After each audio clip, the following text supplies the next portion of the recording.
बड़ी खबर सामने आ रही है। अमृतसर हमले की जांच में बड़ा खुलासा हुआ है। जानकारी के मुताबिक हमलावरों ने हमले से पहले 2 बार इलाके की रेकी की थी।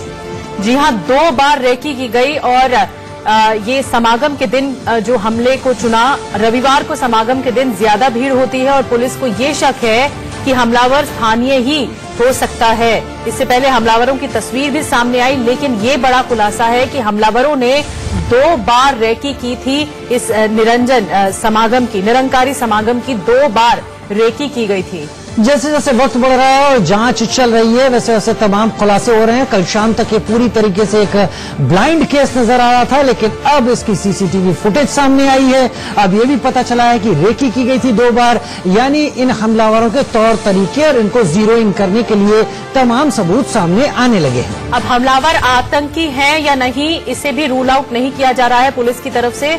और ये भी कहा जा रहा है राजीव की खालिस्तान या मूसा के स्लीपर सेल का इस पर शक जताया। सुमित चौधरी हमारे साथ लाइव जुड़ रहे हैं इस वक्त ज्यादा जानकारी के साथ। सुमित, 2-3 चीजें ऐसी निकल कर आई हैं जो इस केस को, जो अलग अलग कड़ियां हैं, उनको जोड़ने और जीरो इन करने में मदद कर सकती हैं। फिलहाल जो जांच चल रही है एनआईए की, उसमें निष्कर्ष कहां तक पहुंच रहा है और क्या सामने निकल कर आ पा रहा है?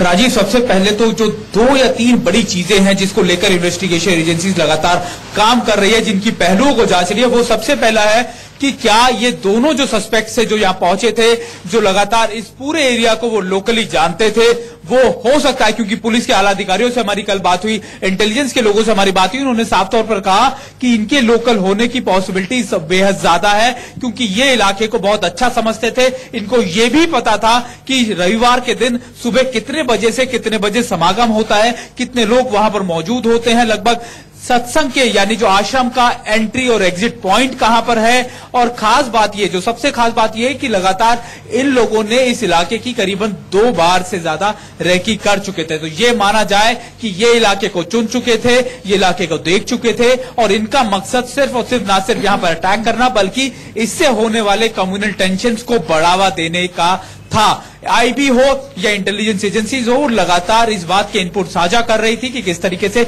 खालिस्तान को रिवाइव करने के लिए, खालिस्तान को आगे बढ़ाने के लिए कई ऐसे कदम लगातार खालिस्तान मूवमेंट जो है, यानी जो बाहर बैठे हैं खालिस्तानी मूवमेंट के सरगना, वो इस तरीके से पंजाब में अंजाम दे सकते हैं। और यही वजह है कि इस जगह को चुना गया और रविवार के दिन इसको यहां पर निशाना बनाया गया।